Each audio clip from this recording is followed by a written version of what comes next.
Hello and welcome to Conscious TV. My name is Renate McNay and my guest today is Tina Rasmussen. Hello Tina. Hi Renate. Nice to have you here. Nice to be Tina here.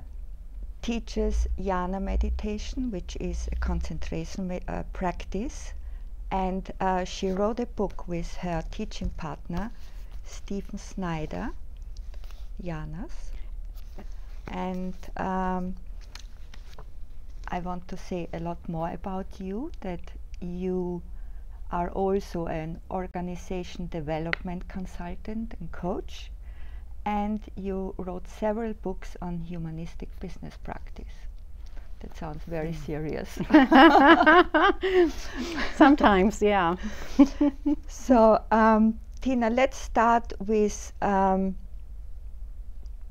something very interesting, that you started meditating when you were 13 years old. Yes. How come? Well, it happened just, I guess it was good fortune or something. Mm-hmm. My family had been attending a Methodist Christian church near the Chicago area where we lived, and they had a family day. And I don't even know where my parents were at this time, but people were going to different events that were happening that day. And I came into the sanctuary of the church, and the person there was teaching meditation. And I was 13, so I just came and sat down. Something drew me to it. And my story now is that he was somebody who was coming back in the, I guess that would have been in the 70s, had gone to Asia or India somewhere and learned this and wanted to share it. And so I learned it, and I started using it just to relax at night, and it's kind of stressful being a teenager sometimes. So it became something I used really for practical reasons to help me relax and be centered, and there was something that just drew me to it that felt really comforting and important. And so I just used it for many years as a teenager in that way. Right. So did you watch your breath, or how did you meditate? It was more of a body scan type meditation, where one feels the body and sort of you work your way up the body. And I just found it very grounding and settling, and there was something about that turning inward to something deeper that felt very nourishing and supportive to me. Did you talk about it with your friends? I don't think so. I don't think I talked about it much. My parents were kind of interesting in that they were interested in some of the other, the deeper spiritual paths that were coming out at the time. And at that point in my life, they took me to many different kinds of churches. There's a Baha'i temple in Chicago and to a Jewish synagogue. And they really wanted me to have a diverse spiritual understanding. So I think I felt comfortable in that context within my family life. Yeah, but something also really hooked you with meditation, because you started then, I don't know how old you were, doing longer silent retreats. Yeah, in my 20s I got very interested in reading about the different spiritual paths of the world, and I just kind of started devouring books of all different traditions and paths, and that was when I really found Buddhist meditation, among others. That one kind of started standing out, and I did my first weekend retreat doing meditation, and then that became very compelling, and I started doing longer retreats of a week and 10 days and then up to a month, and started doing those pretty much every year. And my path got deeper, and I started getting glimpses of something beyond what I knew myself to be that were so compelling, and really some of the deepest experiences of my life up to that point.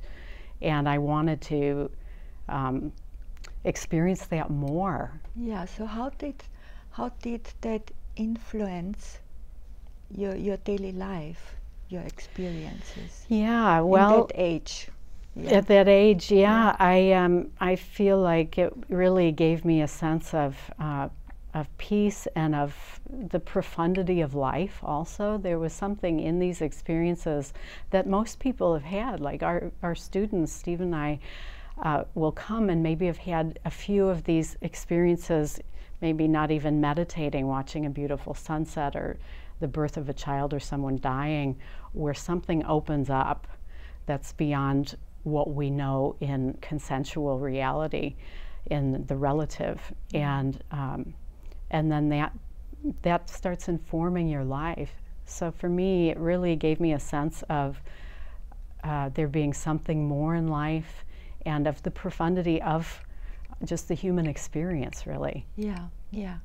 So after there was this teacher, you explained your experiences to one of your teachers. It was Guy Armstrong. Mm-hmm. And he said, he thinks you experienced the Jhanas. Mm-hmm.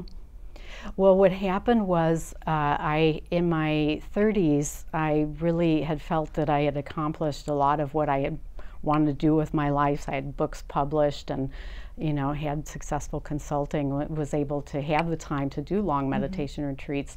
And I had a teacher who had done a year-long solo retreat. This was actually a Nondual teacher. And she really inspired me to consider doing that. And I was single at the time and self-employed, didn't come from a wealthy family or anything, had a mortgage. And I really set myself up to do a solo retreat for a year and stop working. And it was silent. Most of the year was silent.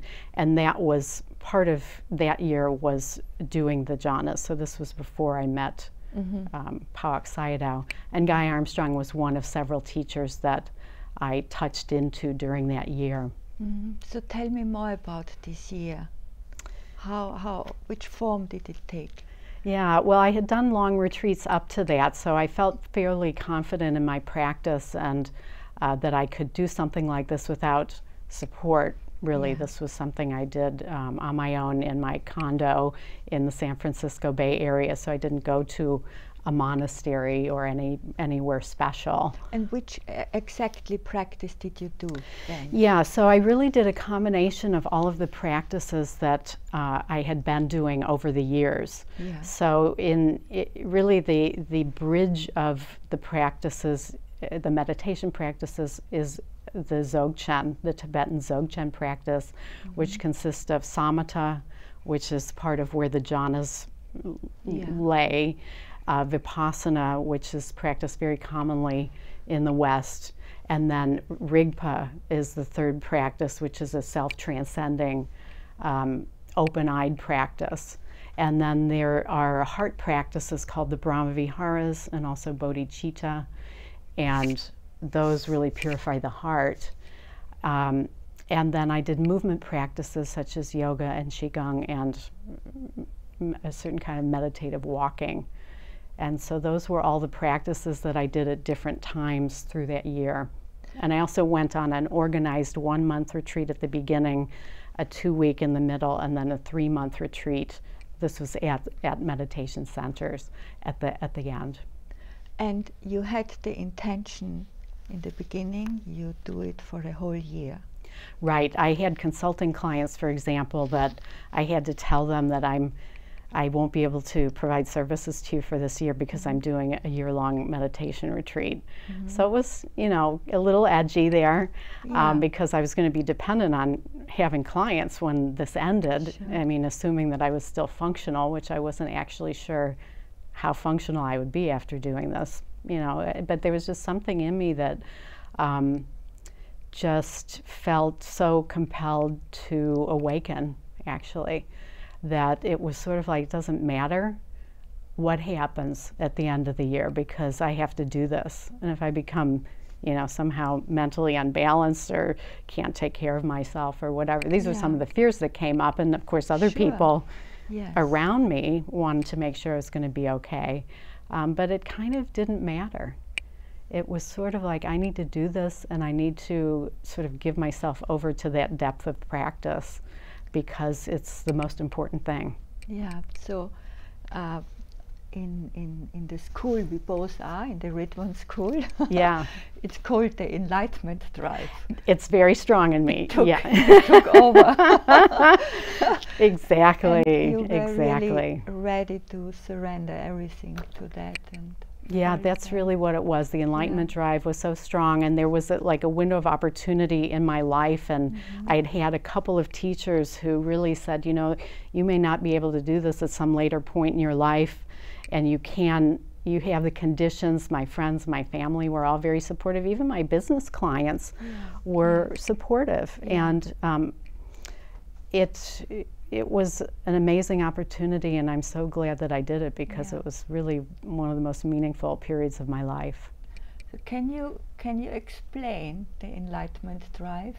Because if you hear drive, you immediately think, well, it's the ego which is out there trying to get enlightened. Right, right. Well, some of it may come from that. Yeah, you know, the ego's kind of participating. I've heard that and hopes it finally gets happiness. Right. I'm going to get enlightened, you know. That's what everybody thinks at the beginning, is that the me somehow is going to get enlightened. But it helps to have the participation, I think, of the ego self in that. For me, it really was it's always been very strong since I was in my late 20s. This has been a major part of my life. And it feels as a kind of, it's often talked about as the flame for awakening, and that flame starts burning up the ego self, or at least that's what you hope is happening. And it's really it's something that's very compelling to know oneself and to know the mystery of existence that I think has driven cave yogis for thousands of years to go out. I mean, they had to deal with wild animals and robbers, you know, meditating in forests and caves. I had a nice, comfortable condominium, you know, that I owned. But it was really, and still is, although now I feel differently because there's been some finding of what was sought. But it's a real deep spiritual longing to return to what is home, and to know that mystery of existence directly, that where do we come from, what happens when we die, and what is beyond the sense of the personality and the body that we are, and that everything is manifesting from, that there's this ground that we really are at our depth, and to know that directly. And you had some expectation of what might be possibly happen? Yeah, from the teachings from different traditions that I studied in, from Buddhism and others, of awakening and enlightenment, and I didn't know what would happen, of course. I'd had glimpses of that, and felt close. It felt like something that was arising, but I really didn't know what would happen, and neither did the teachers that, you know, I was working with at the time. But all I could do is show up. And how many hours a day did you meditate? Well, during the course of the year, it was kind of funny because I'm an 8-hour night sleeper. I've always been, you know, needed about that much, and I got down to about 4 hours of sleep. So that allowed for more meditating than I would normally even have time for. So it could have been up to 12 hours a day, something like that. And then with the moving meditations, the yoga, the qigong, and the walking meditation, which I did every day, I wasn't reading, I wasn't watching TV, I wasn't talking on the phone, other than the times when I sort of surfaced to get groceries and pay bills and call my parents and do those things. So it could be 12 or 14 hours a day. And I was also doing dream yoga. So what is dream yoga? It's a certain kind of practice. It's kind of like lucid dreaming, where you're actually carrying your practice over into the sleep state. So there were times when I was practicing almost 24 hours a day, if you include that. Right. Okay. What's the purpose of that? Of dream yoga? Yeah. It, allows us to see in Tibet, this is from Tibetan Buddhism, and then there's a whole modern school of lucid dreaming that's outside of any religious or spiritual practice. It allows us to see that state, to carry over our direct experience of being volitional in that state. So in most dreams, we feel like the dream is happening, and if we're even conscious of it or lucid, we don't feel like there's any sense of volition. It's all just happening in the dream. And in lucid dreaming, we actually become active in the dream. And then the dream state starts feeling much more real. And then when we wake up, we can start to experience the same kind of phenomenon in the waking state, that it's all very kind of dreamlike, which assists with awakening, because we aren't taking it to be as solid as the way we would normally experience reality. And so it's a way of, in Tibetan Buddhism, there's different states, the bardo being the death. There's different bardos. Yeah, yeah. And it's believed that the bardo we're in, that we call daily life or reality, is actually a bardo, just like the dream state. Yeah. Well, we have a friend who is practicing lucid dreaming, and he told us that there were on a couple of occasions he got lost and didn't know where reality was. And they have some kind of signs, you know. Looking at your hands. Looking at your thumb or your hand, where they then figure out which dream to enter, which is the reality that should be manifested. Well, the best test to know whether you're dreaming or in our, what we would call normal physical reality, is try to fly. That'll tell you which one you're in. Try to fly. Yeah, because in the dream state you can push off and start flying. Well, like astral traveling.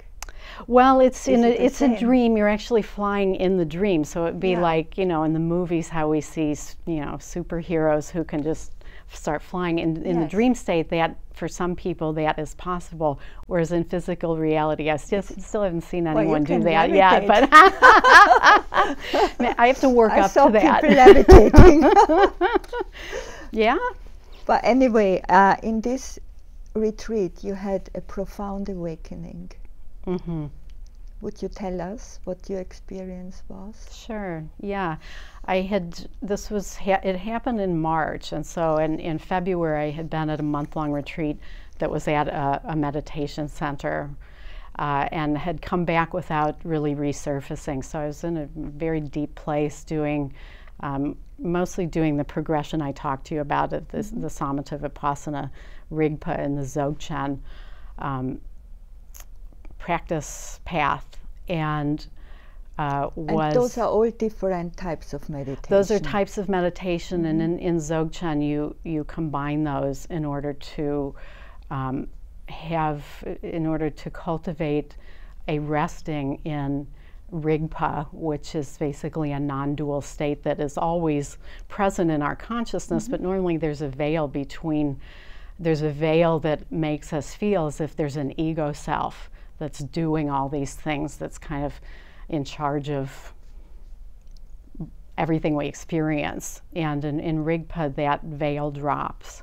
And so I was doing that practice, and I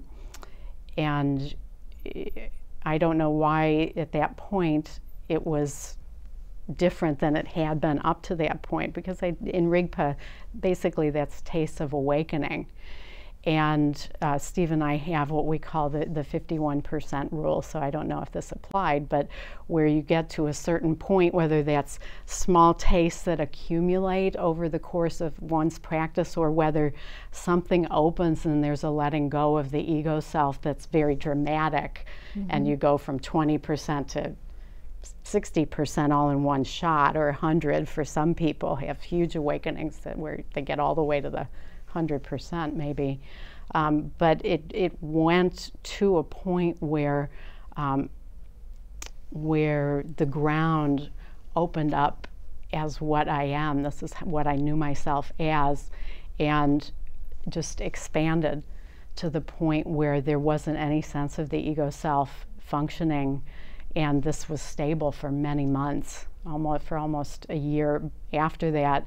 Not that the ego self didn't come in and be active, because that's happening even today, but it opened up to the ground that is really what I am and what we all are, that we're all functioning from, whether we know it or not.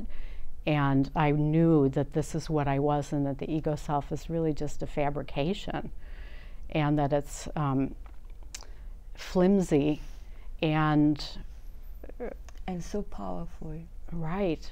So this was really the opening that I consider. It's where you can't go back from that. I couldn't not know that anymore. Even if there was a forgetting temporarily, I know what I am. And that's irreversible. Yeah. So how did your body deal with that profound opening? Because, my body? Yes, because, you know, I know and I heard, if, you know, the shutter opens so sudden, we have so many, our nervous system is full of traumas and what have you, and you know, the energy which comes in then, or is a lot, is excessively, is a lot, or the light even, you know, right, is a lot for the body to hold. Right. And then did you have any symptoms then, or? Yeah, for me that whole year I had many things. It was manageable, but I was reading books about I think his name's Gopi Krishna and the Kundalini, and the really difficult experiences that some people have when Kundalini opens, and it's their system can't tolerate it. Can and blow your system. Yeah, I had.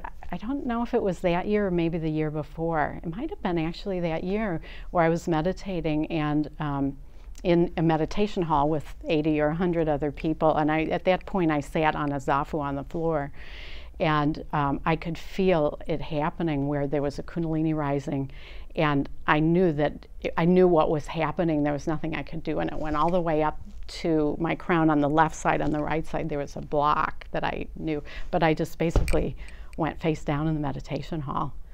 And when I came to, I didn't know how long I'd been there. I sort of looked up, and the person... So you were knocked down? I was actually knocked unconscious at that time, yeah. And it actually felt wonderful. Afterwards, it just, so much had opened up from that. This was different than the awakening experience, but it was one of the things, just speaking to the body, that I had a lot of energy phenomenon during that year. And it was extremely blissful. I mean, it was outrageously blissful. And at the same time, there was like an edge between, at times, it being too much. And I would have to do sort of energy management things that would regulate it. And I'd go out in public at that time, rarely, like right in the middle. I went to a Tibetan Dzogchen retreat at a center not far from where I lived. And if there were a few people I knew there, and one of them came up to me, and like my eyes were just like lasers, and he said, "What's going on with you? You're so much light's coming off of you. I can barely even look at you." So it was, I think, it took my body some time to adjust to that level of energy and light. I don't know how else to describe it, and I'd have to do things like lay on my bed and just shake, to integrate it. And I later found out there's actually a Qigong move where you stand and you do that, and that's one of the most, it's kind of an integrating movement. Yeah. So I didn't have any negative consequences, other than just feeling at times that I had more energy than my system kind of could handle, but it never created problems at that point. Right, yeah.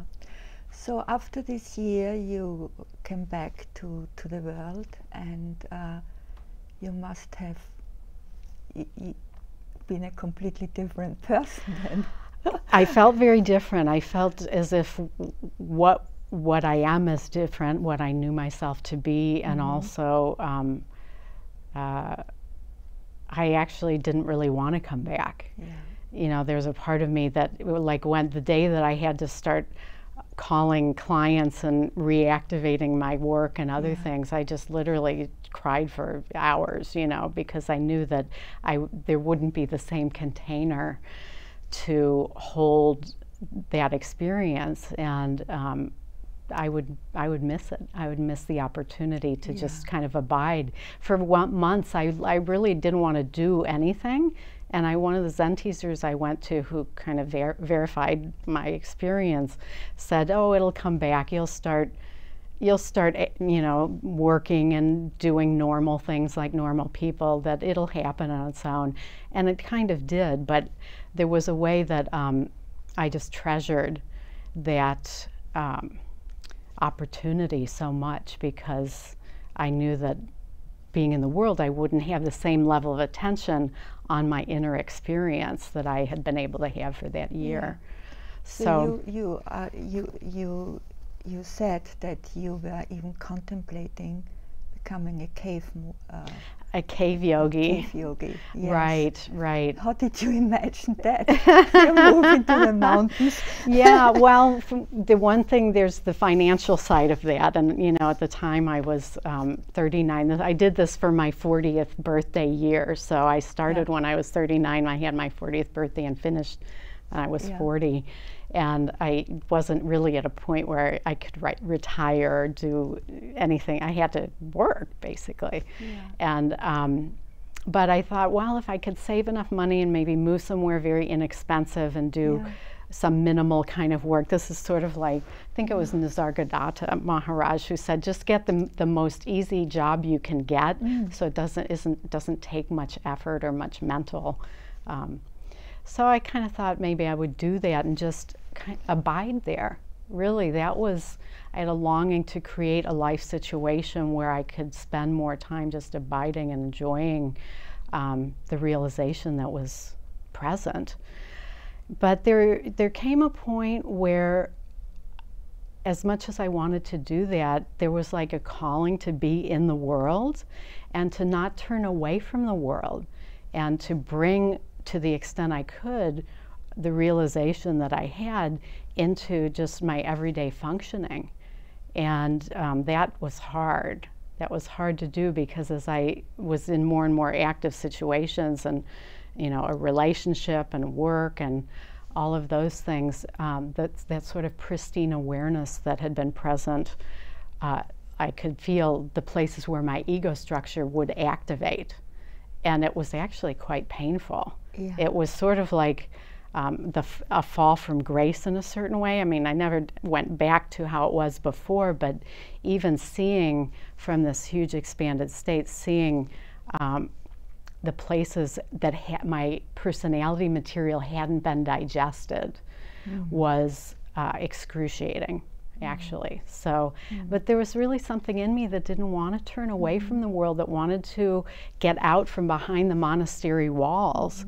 And Stephen, I feel that you look at this movement and consciousness of so many, you know, tens or hundreds of thousands of people now who want to have a deep spiritual life, but be in the world. They don't want to be monastics. I think that's what's called for in right. our time. It is. Yeah. It is. So as hard as that was, I felt like this lifetime was about being in the world and dealing with all of the messes that get created when you're in relationships, when you deal with money and sex and jobs and bosses and, you know, all of the struggles that we all have in daily life. And I wanted to see how much of that personality material could be digested. And that's when I found the diamond approach, which, I mean, the meditation paths and the historical paths that really went for the transcendent are great at opening someone up to that. But they don't have much spiritual technology on how to live from it as a regular person. They're not very sophisticated, and they just say, oh, go and ordain as a monastic. That's the solution, mostly. And so the diamond approach, I felt, when in looking around, I really felt that that was a path that integrated the psychological and the spiritual into one continuum, and that it was the best place to attempt to integrate the awakening into functioning from what I knew. Well, we have in the West a completely different mindset. You know, at Buddhist time, or meditation was you know, done for or invented for a completely different, much slower mindset. Exactly. You know, where it also was much easier for those people to let go. You know, here, if you hear let go, well, we need to first own what before we can let go. Right. They don't need to own it, it seems. They could just surrender and let go. So our mind works different. Our minds are very much more complicated, and Steve and I often quote a study we read about or heard about, that where they studied the number of thoughts per day that a modern person has, and it was something like 35,000.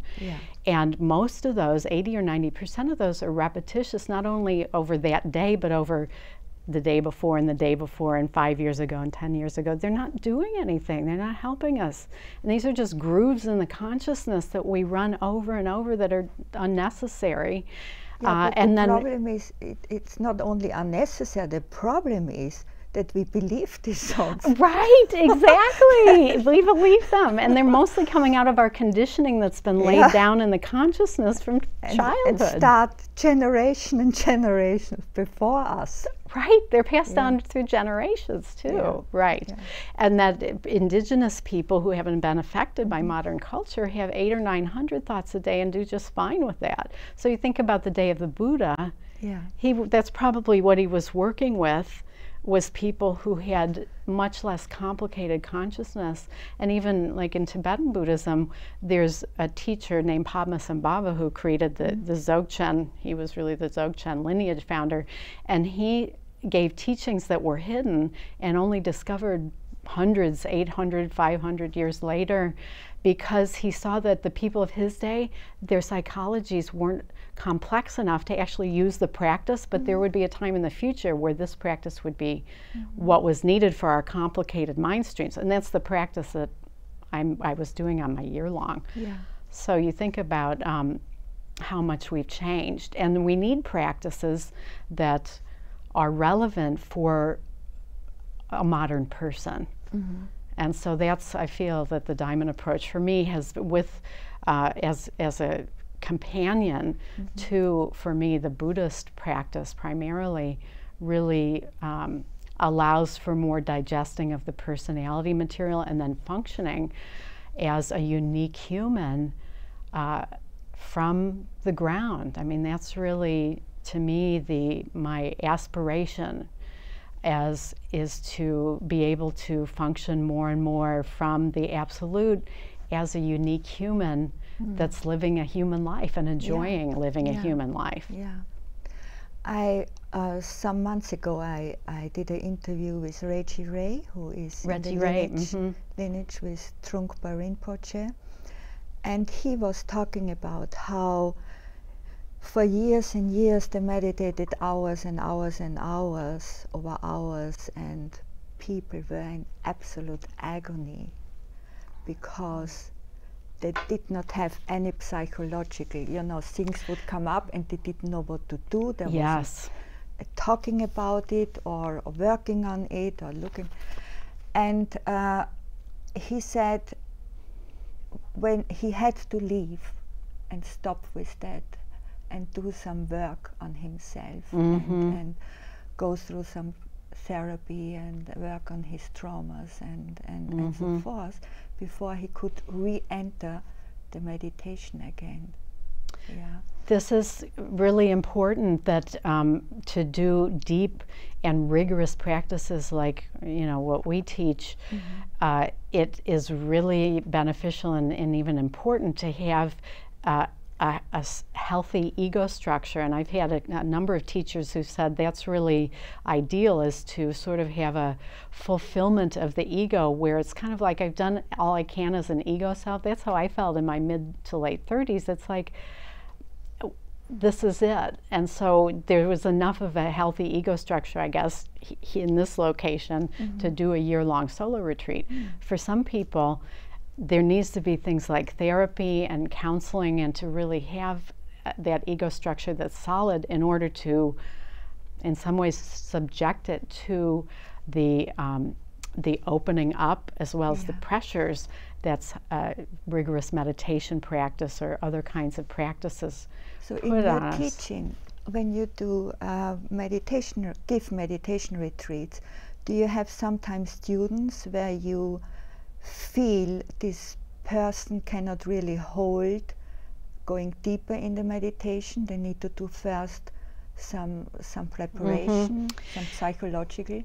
Yes, absolutely. One of the things we have as a criteria for if they're coming to especially one of our longer retreats, like 2 weeks, or we did a month-long ones, that they've done several other long silent retreats beforehand, sometimes like 10-day retreats, because people who can do that generally will have enough of a solid container to do a retreat with us. So that kind of becomes a prerequisite that helps anybody who would feel like that would be too much wouldn't come. They would be sort of screened out. But even in spite of that, there have been a few times when we felt that somebody should either meditate less, maybe meditate less hours per day, or switch to a practice that is going to round out their psychology. So maybe they're doing the mindfulness of breathing, which is the practice that is used for the jhanas attainment mostly. There's other ones. We might switch them to a heart practice.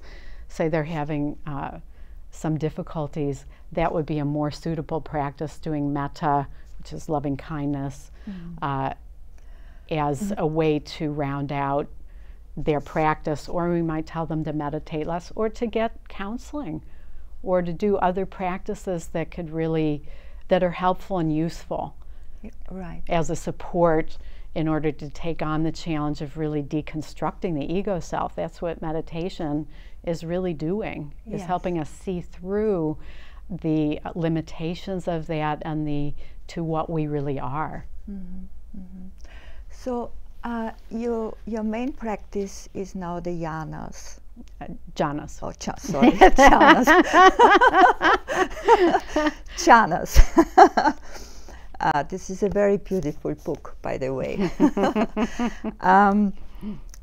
where Tina and Stephen really, through their own experience, that's what I love about this book, you really come from your own experience. So the jhanas are stages of letting go. Yeah, that's a nice way of saying it. Yeah. So we do a little program afterwards where we go more into the jhanas and what it actually is. So when you say letting go from one stage into the next, how does that feel? How do you do that actually, or is there no doer? Is that happening? And where do you end up? There are 8 stages. Where do you end up, and what's beyond? Okay, well, there's a couple questions in there. I like all of them. It's the practice itself is very simple. It's found in many traditions, but in Buddhism, in Theravada Buddhism, it's really outlined in detail. It's mindfulness of breathing. So we know our breath in this particular way of doing it. You know the breath between the upper lip and the nostril, so it's sort of in this area, and you're just attending to your breath. That's really the whole practice, all the way through all 8 jhanas. We can use, you actually change to another object when you get to the second part, and I won't get too technical here, but mindfulness of breathing is how one starts with that practice. And what happens is the mind stream, because you're just coming back to the breath, and the first thing that one notices when they try to do it is thoughts come up and you go off of the breath. That's what's happening. And some people think, well, I can't meditate, I'm not doing it right if that's happening. But actually what this is doing is showing us our conditioned patterns and our compulsive thinking patterns and attachments to the ego self that are always running under the surface constantly, but until we meditate, we usually don't even see them. And there's the possibility then, as the mind stream starts coming together, and that's really what concentration is a unification of the mind stream that's normally going in all directions. It starts coming together more and more through different levels of concentration. At first it's momentary, where we're just with the breath and then we're off. And then it becomes more unified in access concentration. It starts getting easier, and we might start feeling some joy and bliss and other things that sort of reinforce that you want to keep doing it. And then at some point the mind stream is so unified, and with this there's less and less of the running of the story. Basically, we're learning how to turn away from the story that keeps the ego self going and keeps us identified with it. So as we're doing more and more hours a day where that's not present, it's possible for the consciousness to be absorbed into the first jhana, and then there's these other layers. But the mind stream becomes at a vibration, this is how we sort of talk about it, that's high enough that it's at the level of the first jhana, and the consciousness is absorbed into it, and the me, the sense of the me, goes dormant.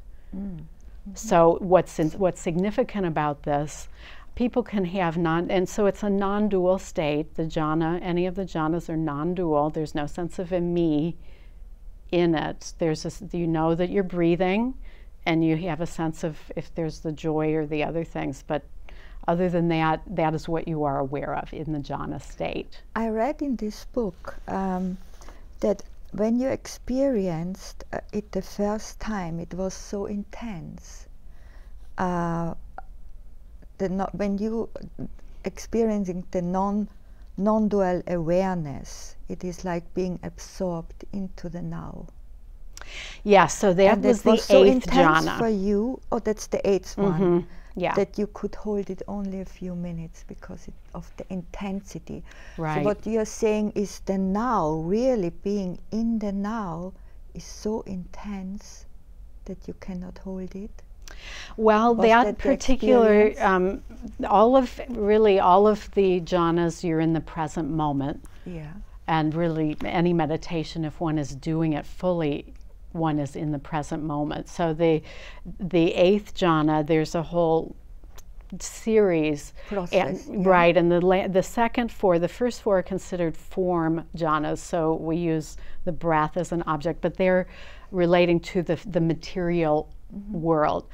The second four are what's called immaterial jhanas, and those are considered actual formless realms. So the Buddha considered them actual realms of where consciousness can exist that are beyond physicality, so they're formless. And the eighth jhana is called, I'll give you the name and then you can see how sort of out there it is. It's called the base of neither perception nor non-perception. So what does that mean? Yes. You know, What does that mean? Well, that's the thing. Your mind can't get around it. You can't. The mind can't actually know what that means because it's non-dual. And so this is the last jhana before the unconditioned. Yeah, but Tina, this state is present all the time. Right. And we are, when we are not thinking, in this state, in this now, and we do not realize it. Right. All of these are always here. Always. Right. All of these non-dual, the boundless realms are always present because they are manifesting from the unconditioned to us sitting right here. Yeah. But what I reckon from your notes is that when you entered that consciously, it was too intense. Right. This is So what's the difference? It's yeah. been here in your daily life, and you know, you just rush over it, or sometimes you are without thoughts and you don't feel the intensity of it, but when you enter consciously into it, you feel the intensity. Right, right. Well, one of the things that's unique about the jhanas versus other non-dual states, because people can experience non-duality at any moment. Yes. It's always available. Yes. So what's one of the unique things about this practice and about the jhanas is that the concentration level, this unification of mind, A laser goes the in. laser-like awareness Okay. is very different than our normal everyday awareness. Yeah. And the 8th jhana, and at this point, you know, Steve and I had been practicing for 2 months, doing meditate, like one sitting, sometimes was 3 or 4 hours long, where you sit down and you're in a jhana and you don't get up for 3 or 4 hours, doing this numerous times a day. So the 8th jhana is so, what's happening with this practice, and there are other practices that are more about opening, like the Dzogchen, to physical reality with the boundless. This practice, we're really going inward, and in some ways we're orienting to the mystery and leaving the physical. And so much of our awareness, this is why, like, if you see, there's a movie on the Kumbh Mela, and you can, if I watch it, I can see the people who are doing these practices, because they can't, when one's abiding, doing the meditations, say on the 8th jhana, it's very, there's a whole lot of our consciousness that isn't actually in the physical. A lot of our consciousness has actually gone into those realms. Like, you may not have any body awareness whatsoever. But then you are not grounded. How you couldn't live in this world? Exactly, and if you look at them, or the yogis, the traditional sadhus in India, people had to take care of them. Yeah. And this is part of why this is what the Buddha learned. He learned from people who were practicing the jhanas. This is what he learned from his teachers. And it's dependent on concentration, and also it's a practice that's really orienting our consciousness to the mystery and not to the physical realm. So, but what it does is it allows us to penetrate that in such a deep way that it's called purification of mind. So it purifies the consciousness, and that's what was so strong, was the level of purification. And you really feel it, especially in the crown chakra. And our students, we haven't had any students get that far, but When it's you say palpable. purification, what does that mean? What is purified? Our consciousness, the mind stream. The mind stream. Yeah. Is purified of what? Is purified of, in Buddhism, it's called the hindrances and defilements, but just in layperson's language, it's the personality pattern. So again, when you meditate and say you're trying to be with the breath and you're going off to thoughts, why is that happening? It's compulsive. Our consciousness is compulsive and can't not go there. And this is where we get caught and lost in it, and can either cause harm to ourselves or others, or suffering. And that is what's getting purified. And you can feel it. I mean, this is not, I wonder if it's happening. But it's coming back. Isn't it forming itself back together again when you Yes.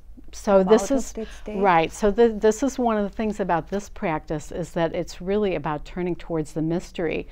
This needs to be supplemented with practices where we're opening to physical reality as a human embodied, and then bringing that to, as best as possible, using those structures of the personality in order to function as a human. And so really the question is, like, some people, when they do these practices, they go so far out they can't function that well as a human. Like, look at Ramana Maharshi. Yeah. I mean, he's a beautiful example of enlightenment, but he couldn't function as a human hardly at all. He didn't even care about surviving. He was sitting in the mountains, were eaten up by the animals, and he didn't care. Yeah. Right. So to me, as much as I respect the enormous awakening that he had, that is not the fullness of the human experience. Not in our time. Right. Not here. Right. And maybe it was. oh yeah, absolutely. But I'll just say for myself, I think there was some kind of evolution happening within consciousness, which is now trying to embody more into the body and the world. Right. Well, even if you look at what happened in Tibet, it was predicted for many, I don't know, millennia or how long in Tibet, that Tibet would be invaded and they would have to leave. Yeah. And so Tibetans were always tried to stop that from happening. But look at our modern era, where now all around the world we have Tibetan Buddhism. And before it was very hidden. So there's a movement, at least this is my belief, right, I see and hope, is that this is part of coming out from the monastery walls, where consciousness needs to penetrate our physical reality and really have it enlighten everything to where it's conscious. I mean, that's already happening. Everything already is manifesting from the absolute. It's just that we don't know that. And this is where the suffering of the world comes in. And so that's the potential, is to enlighten physical form. And that's part of the living from it. And that's what the Buddha wanted to do. Was he said, okay, is there a way that this kind of realization is possible without the concentration level? Because with the concentration level, it's hard to function as a normal human. And so for me, this is part of my journey, was coming out of the year. I didn't just do those practices. I did Dzogchen and others. Dzogchen's an open eye practice, and it's really designed for you to realize the ground of being while you are functioning, doing anything, doing your job, taking out the garbage, taking a shower, talking to your friends or family. And so that, to me, is the next evolution, is how can others function living a human life as much as possible from that. And that way the ground is manifesting us all the time, whether we know it or not. But with the awakening, you know that that's happening. And we need the role models like you. There are all kinds of teachers out there who have wonderful teachings and are great, but they are not really a role model for living in this world. Well, they go off the rail into the transcendent. But anyway, what I also read in this book, which I found fascinating, that the Jhanas were used to gain supernatural powers. That is, within Buddhism, there's a teaching that if one has attained up to the 8th jhana, which is extremely rare. I mean, Steve and I were the first, I was the first Western laywoman to attain that, And did you have supernatural power? I'd rather not talk about that. But in Buddhism, once one has done that, then there's a whole progression that's actually taught. We had somebody contact us by email who had been at Powak Monastery, a woman from the Netherlands, I think, and she said that the nuns and monks there told us we might have this information of where do you find that in the teachings, and it's right there in a book called the Visuddhimagga. And there's actually a woman who was in India. Her name's Deepa Ma, and there's a book written about her. I looked her up. Amazing. She was really one of the most amazing meditators in modern times. She was alive, during our lives. Yeah. And there were some senior Buddhist teachers, Mahasi Sayadaw and Munindra. She was a student of a man named Munindra, who was a layperson. She was a layperson. And they wanted to test out what was in the Visuddhimagga to see if it was real. Yes. And so they had her do the practices, because she was the best meditator that they knew of out of, hundreds of thousands of people. And she did it, and they had scientists came from a university in India and watched her to see if she could do these things. I wasn't there, so I can't speak from firsthand experience, but according to the scientists, she was able to do things like bilocate.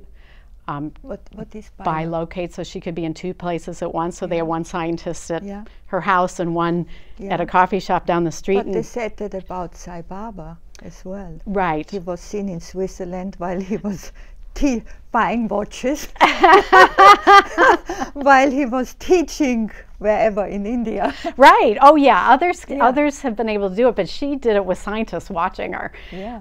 And she did things like they knew the politician was going to give a speech a week in the future. So, so they had her go there, and then she wrote down what he said and gave it to the scientists, and they waited a week and listened to a speech, and she had the whole thing. So we can't do that, but that is part of what's possible within Buddhism. And in the old days, like the day of the Buddha, where they're meditating outside and there's, tigers or whatever wild animals that could eat them, lions, they might need some of these things, like being able to levitate. It's actually practical. In modern times, it's not really that necessary. Or the rainbow body, I did some Mahamudra workshops, and there was talk about the rainbow body, how you dematerialize, and the only thing which is left are the nails, fingernails, the maybe hair. some teeth. Yeah. I think I might have to work up to that. But yes, that is one of the, Tibetan Buddhism has some really cool things in it, and one of them is the rainbow body. And there have been some teachers in modern times where, again, scientists have been involved when they died, and their body stays warm for a long time. It doesn't decompose, but then it shrinks or somehow disappears, and all that's left is the nails and the teeth, and it's a very, very advanced state. It may be what happened, if you believe in the Shroud of Turin and Jesus. Maybe he did that. Well, who knows? It's all how much, I think, down to how much you can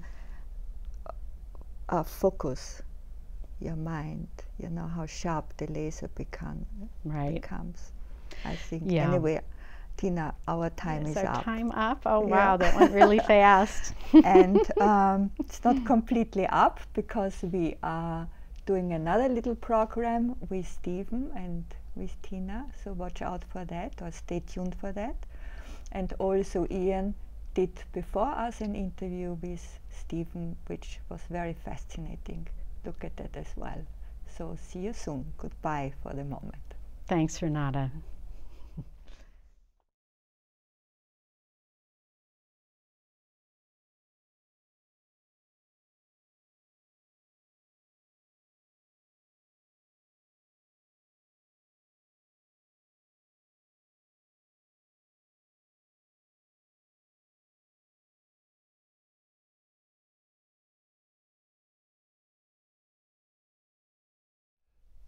So hello and welcome back to Conscious TV, and this time we've got Renate and myself and Tina and Stephen, who we interviewed separately previously. So you're watching this and the back end of the previous interview.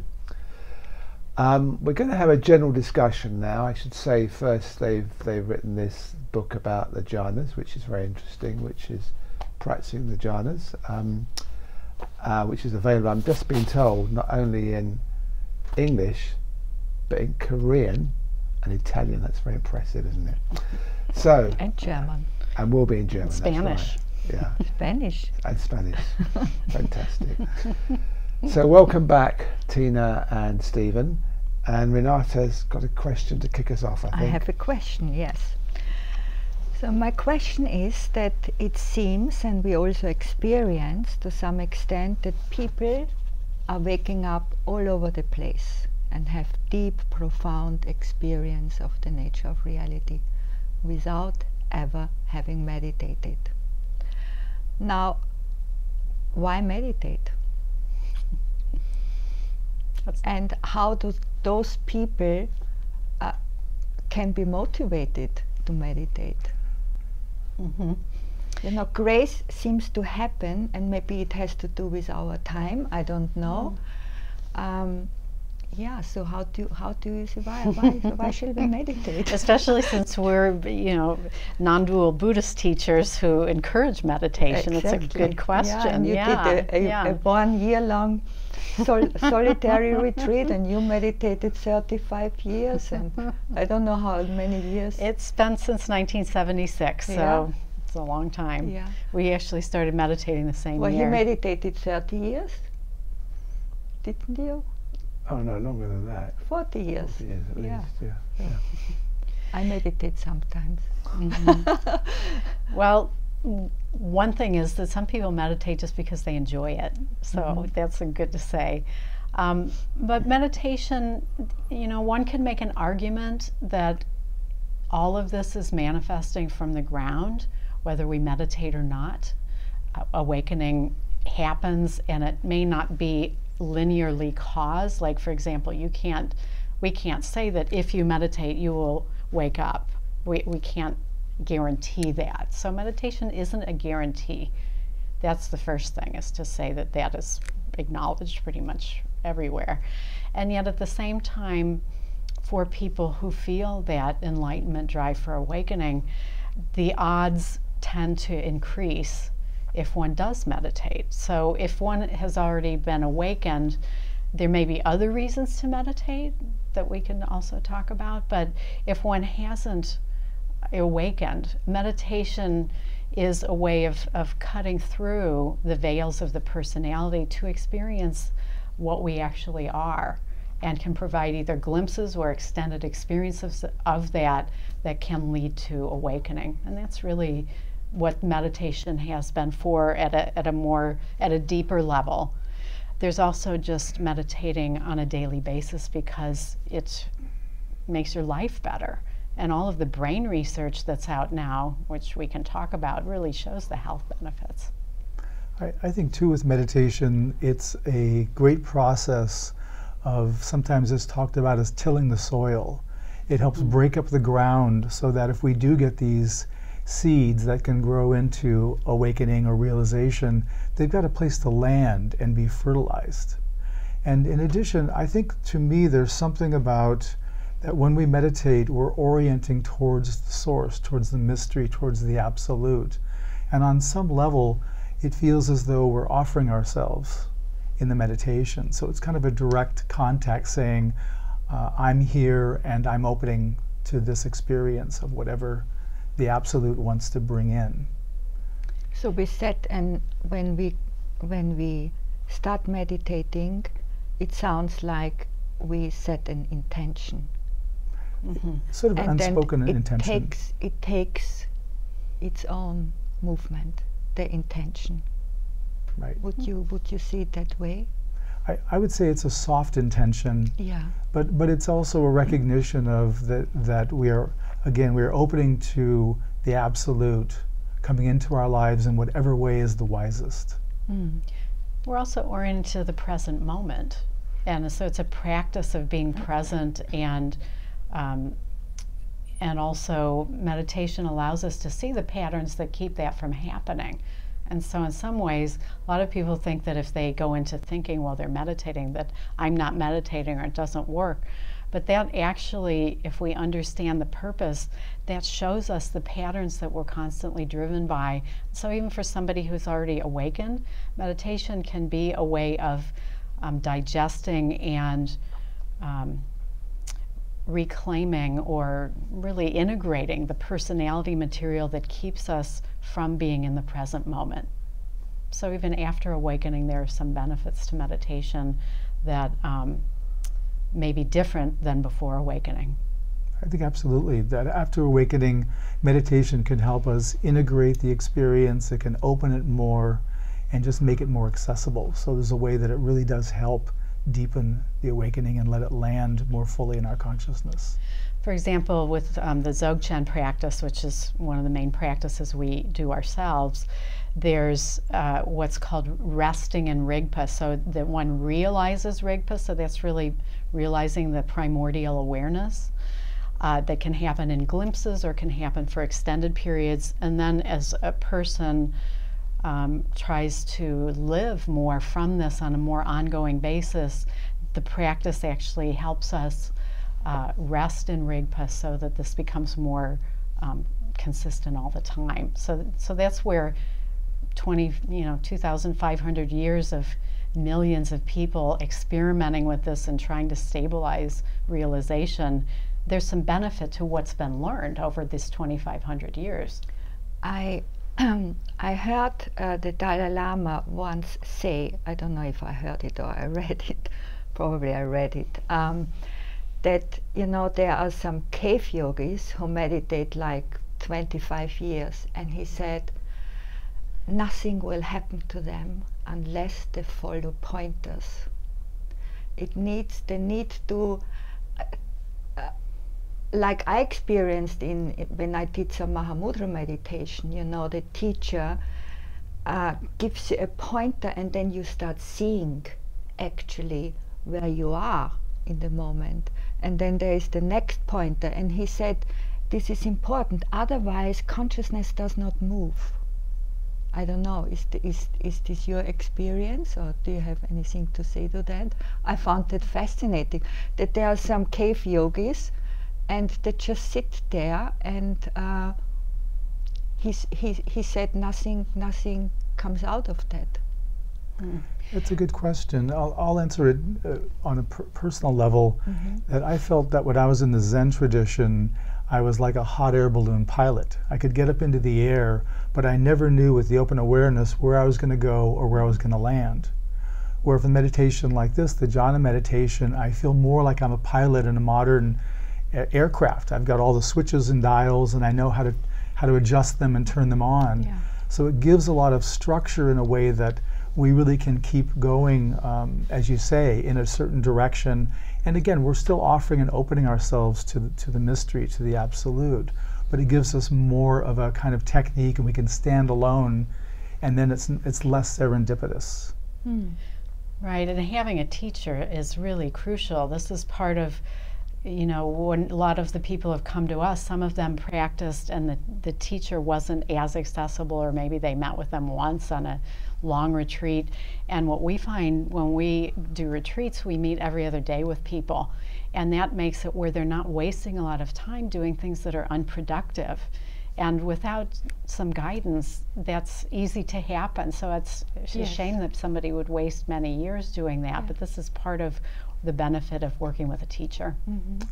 I think it would be useful just to highlight how the meditation you're doing is quite different from Vipassana meditation, because as I understand it, Vipassana meditation, you're not focusing on one object, you're more open, it's about awareness, it's about being present, and if attention goes somewhere, then you allow that to happen without engaging with it. So your attention might go to the body, and you're aware of that. It might go to a sound, it might go to all kinds of things. But with the Jhana meditation, what you're doing is you're focusing on a single point, and the point, as you did in the meditation earlier, is the point here. And so whatever happens, you come back to here. Am I explaining that right? Yeah.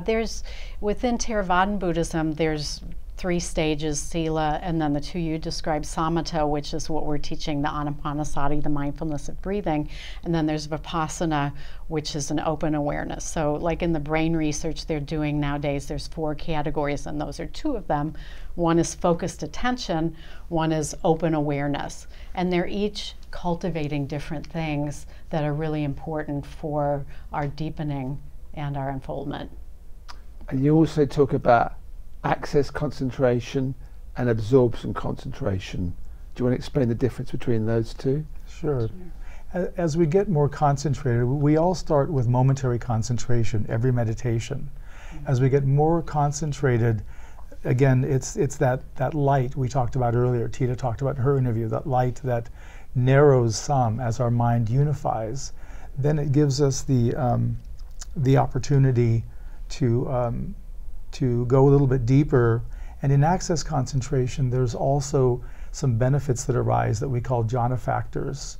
And these are things like joy and bliss and one-pointedness, and this assists the meditation, so we go deeper still. So the process, all meditation has momentary concentration and access concentration. Only concentration meditation has absorption. Right, so for example, in Vipassana is a great practice, so we're not saying anything negative about it, but because it's an open awareness and the contents of our awareness are changing, it caps out at the level of access concentration, whereas meditations that are focused attention, one can actually experience jhana. That's a possibility that isn't available with open awareness meditations. I just wanted, just before you come in, Renate, I just wanted to also read a quote from your book here, which I thought was interesting, or it might have been a quote from Stephen, I'm not sure. Increasing the depth of meditation serves to purify the mind more and more fully. It's like a rock polisher. As the polisher turns the rocks, I've tapped this wrongly, as the polisher turns the rocks, come on contact with each other again and again, knocking the rough edges and debris off one another.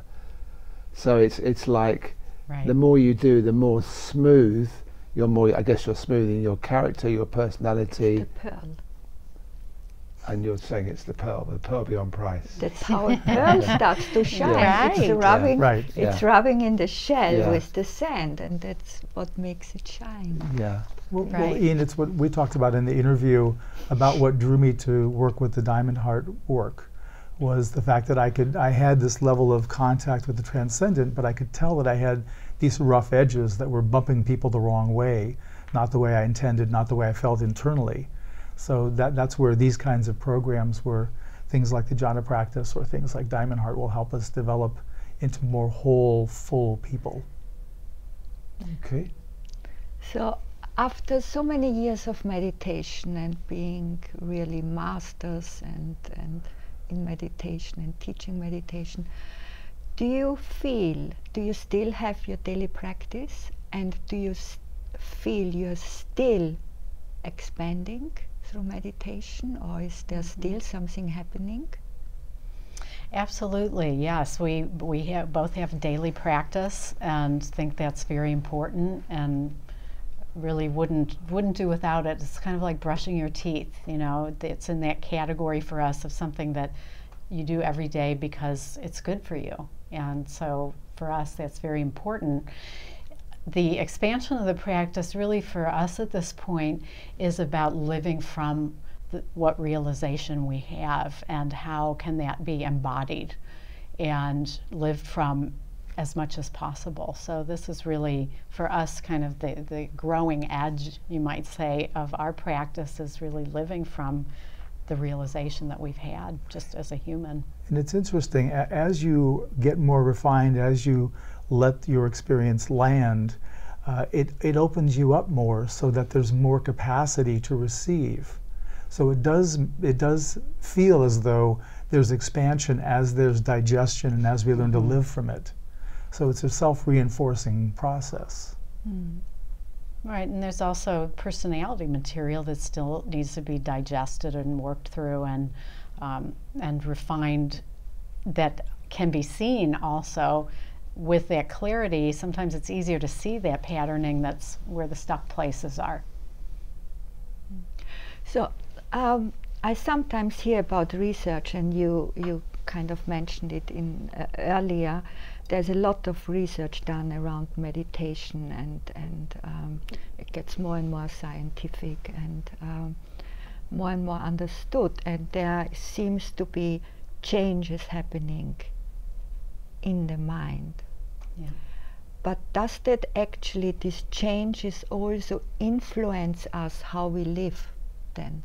Mm-hmm. Do you understand what I mean? Yeah, absolutely. What kind of changes are those? Mm-hmm. Well, the brain research, some of it is just incredible. Like, one of the things that impressed me when I started reading it is that the actual gray matter of the brain changes, and that for meditators, and especially long-term meditators, a 50-year-old meditator's brain will look like a 25-year-old's brain. And so there's clearly benefits that You are... get younger? No, with any kind of meditation. You become younger. Your brain becomes younger. Your brain becomes younger. We haven't found a way to work on the hair and the wrinkles yet, so we'll let you Is know. there not a meditation which makes the body younger too? Now that would be a super normal power, wouldn't it? Yes, we're still looking for that one. Well, what's interesting from the brain research, as Tina's saying, is that they're finding with long-term meditators, we actually produce more gray matter. So it isn't Right. just that we're taking advantage of it more, we're actually growing new gray matter. So just thinking about that, it's just magnificent. And it can happen at any age. Age is irrelevant. Whenever someone starts meditating, and they found through like some of the studies of MBSR and others that have been rigorously studied, that it doesn't take that much meditation to start producing health benefits, blood pressure, stress reduction, all kinds of, there's 250 studies or more a year now done on meditation. So it's extremely beneficial just from a practical standpoint. Just like physical exercise, this is exercise for our consciousness. And it's been so proven now through science that it's kind of irrefutable at this point. Yeah. So You've had lots then of other questions. the next question is, so I know we can have all kinds of realizations through meditation, or waking up, or I don't know if you can get enlightened just through meditation. So how do you see realization? What, we interviewed about 400 people, and it looks like there is such a variety in realizations and awakening, and there's no real scientific paper out yet what enlightenment is, where we can be measured on. I mean, you came up with the 51% Right. of that's something. Yeah. Well, so what's important to realize is that within the absolute, all realizations are contained there. There's no distinction in the absolute between religion or spiritual practice, meditation or non-meditation, because all of it, the absolute contains all of it. So the understanding that all these realizations are available to each of us really just depends upon our consciousness and we might frame it as our karmic propensity, things like this. So, but there are lots of realizations. So to say that, someone has one, it may not be one that we have as part of the totality of Buddhism, but for Tina and I, it's not a matter of not recognizing that, because it's coming from the source, from the absolute, rather than from a tradition. So a realization is a glimpse of who we are. Would you say that? Well, this is where we get, for us, and we really discovered the 51% rule just in our conversations with each other. That was where it came from, even before we were teachers, when we met and talked about our own background and history of people can have glimpses, and for us, we don't consider that awakening. We consider that glimpses, because basically the person still feels like a me that's having glimpses. I mean, it's extremely beneficial, but it hasn't actually changed the person's perception of what they are. So this is where we came up with the 51% rule of people having enough glimpses. So maybe 20% of their conscious identifies as the ground, and then at some point some experience can happen, maybe a big one that takes them up to 60%, but anytime after the 51%, all of a sudden they experience themselves as being the ground of being, rather than as being the ego self. And at that point there's a shift that is irreversible, that keeps deepening if the person keeps practicing. So for us, that's really how we define awakening, is when that shift of identity happens. And really, after the 51%, one of the hallmarks is that the person doesn't say that I'm awake. What they realize is that awakeness happened in their consciousness. So it's not an ownership, right? And before then, it's I'm having these realizations. There's still an ownership of it. So that's part of the shift. Also, not only in my experience, and probably in your experience, and you mentioned it in your book, it's a visceral experience, awakening. It's like something in the body woke up as well. It's not only a knowingness, it goes so much deeper than the knowingness. Right. We could even say it happens on the cellular level, that the cells begin to wake up in our body in a way that you're talking about. And it may be slow at first, but there is a way that it does sweep through the body, and it ends up activating all these little corners and nooks and crannies in us. I think this is part of, sometimes there's the blissful sensation, and that to me feels very embodied, that just being a human, there's a lightness, there's a sense of buoyancy, and that's part of the embodiment of the awakening, is really feeling that the body doesn't have the same density as we might have perceived. Mm. So you just mentioned human. What is a human? When is a it's a great song by Rag and Bone Man. What is a complete human, and what is enlightenment? You know, we have the Enlightenment Drive. How does it look like being? Is there anybody completely enlightened? Is it possible to live in this world being completely? We've asked if we think there's anyone who's fully enlightened. We've talked about that a lot lately. We should ask you. You've interviewed 400 yeah. spiritual teachers. You would know better than anybody. Well, 400 different answers. we think we're all a work in progress, Yeah. and that maybe there is a place that one doesn't need to work any longer, but it seems to us at this point there's, again, no end to the depths of the mystery, and there seems to be no end to the depths of the personal material that can come up and we need to work with too. Yeah, and yeah, the fullness, really, the way we often talk about it is the absolute functioning through the personal, through that uniqueness that we all are, which is really the beauty of the human experience, is that we're all unique and there'll never be anyone like any of us again in history, and there never has been everyone. So there's a unique way that that ground that is manifesting everything can only know itself through the human experience. As far as we know, there aren't any other beings that can become enlightened. There might be some that can be self-aware, like dolphins and elephants and so on. But that is really the human experience, is the ground knowing itself, functioning in form. And so this is where the consciousness comes into the human form and loses contact with being the ground through the structuring of the self-reflective awareness.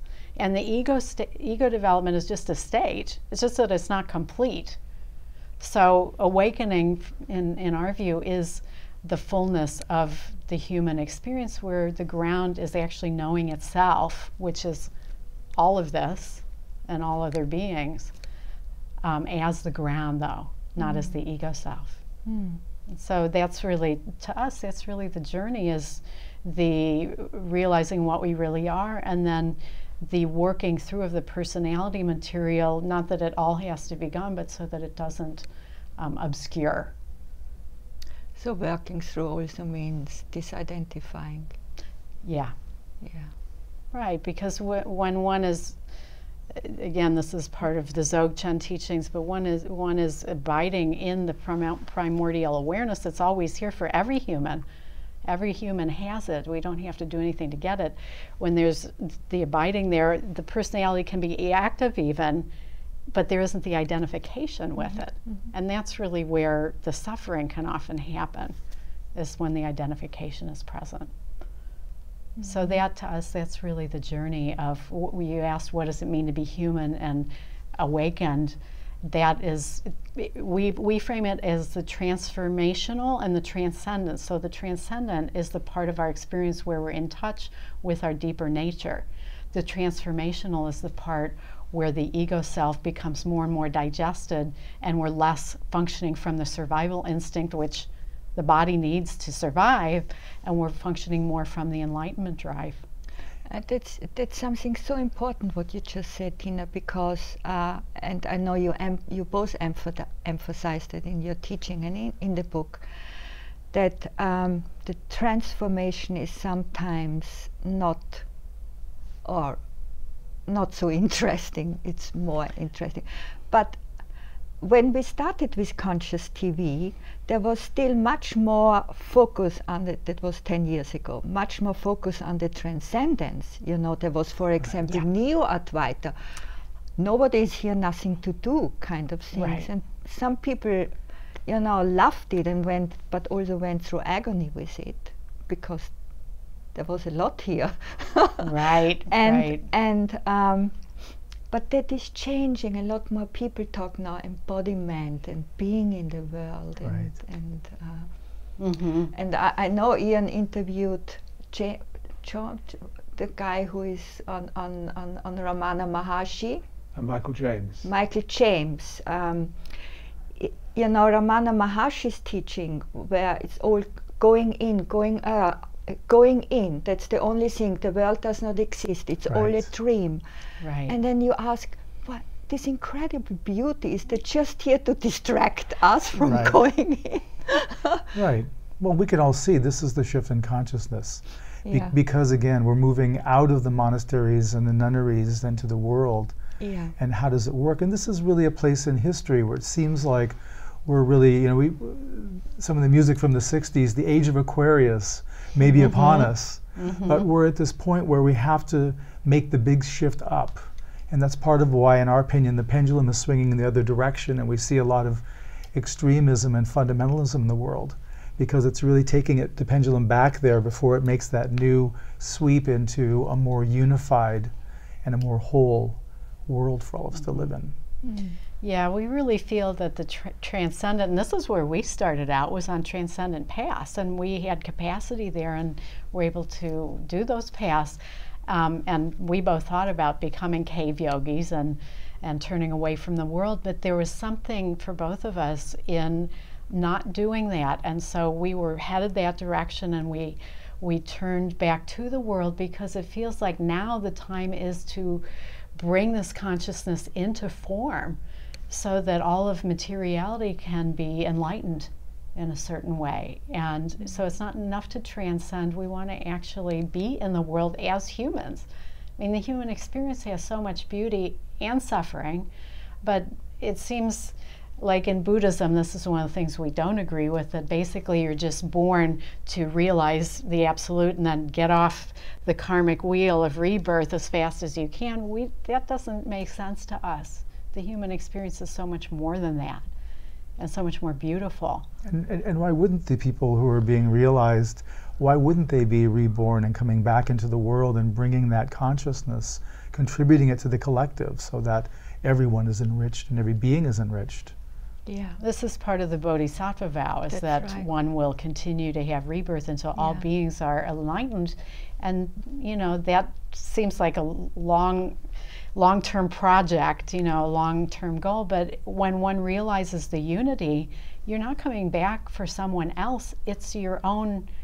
As the ground, everything needs to be enlightened for that process to be complete. And that's one thing with people having awakening experiences. One quality that can happen is they can really have the sense that the collective has awakened in this location.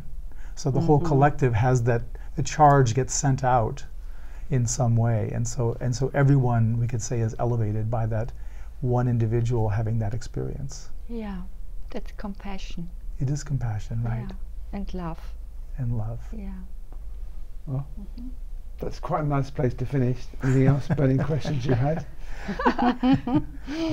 You two are so cute. You are. So, thank you very much, Tina and Stephen, for joining us on Conscious TV. And if you've watched all 3 segments, and you've watched also the separate interview, then you've done very well. So, thank you for watching, and I hope we'll see you again soon. Goodbye. Goodbye.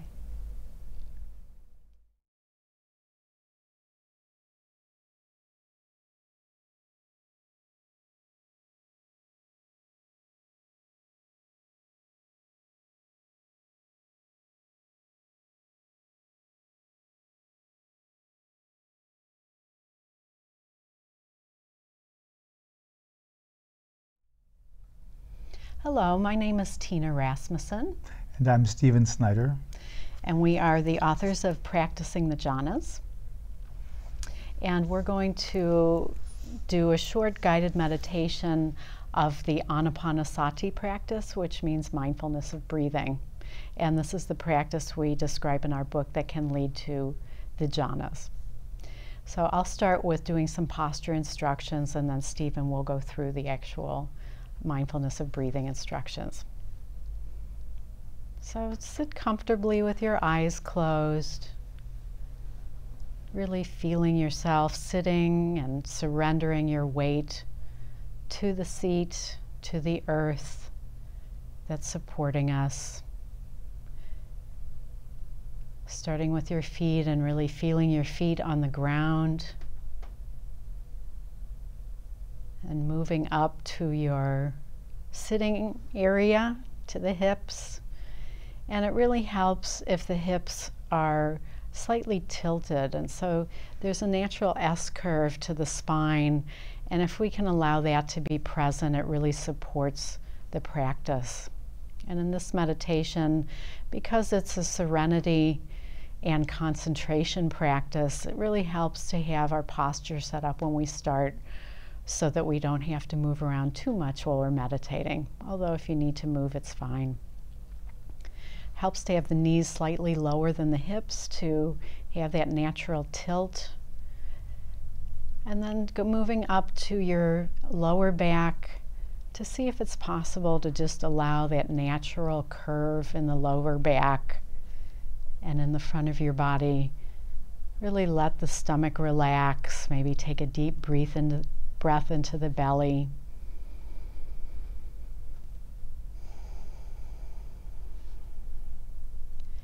And then moving up to the chest. It's very easy to have our chest be collapsed in meditation, so we really want to see if we can allow the shoulders to be relaxed down the back and the chest open, and to allow the other side of that S-curve in the spine in the upper back. This really allows us to breathe fully and to be open-hearted as we meditate. And then going up to the neck to see if that's loose and without stress. Feeling how the neck joins the spine and really rests on top of the spine. Going down the arms to your hands, having your hands just placed comfortably on your legs or folded in your lap, whichever is more comfortable, but really having the arms be relaxed, not having to hold them up. And then coming to the head, really feeling the weight of the head resting on top of the spine so that we don't have to spend a lot of energy keeping our head in place. It's helpful to have the chin just slightly tucked, as if your face is on a plane that would be equal, facing a wall, so that your neck isn't sticking out, causing neck strain. And moving to the face, just let your face relax. Let your eyes relax. And even the scalp. And with the jaw, we hold a lot of tension there, allowing for a little of space between the jaw and where it meets the skull. And this can be done by just lightly touching your tongue, the tip of your tongue, to the roof of your mouth behind the upper teeth. This naturally relaxes the jaw and allows for an energy circuit to be completed in the body. And if that is uncomfortable, you don't need to do that. And now just seeing if you're balanced from the left side to the right, making sure your weight is evenly distributed. And finally, just feeling the weight of your body resting on the chair gently, relaxed and yet alert. The simplest meditation instruction we give is to breathe, to know you're breathing in the region between the nostrils and the upper lip. The traditional instructions for the meditation are to seat yourself in an upright posture, relax your body, let your shoulder blades melt down your back towards the floor. With eyes closed, allow your awareness to rest on the breath as it's moving between the nostrils and the upper lip. The object of this meditation is the breath. Again, you are to know the breath as it passes between the nostrils and the upper lip.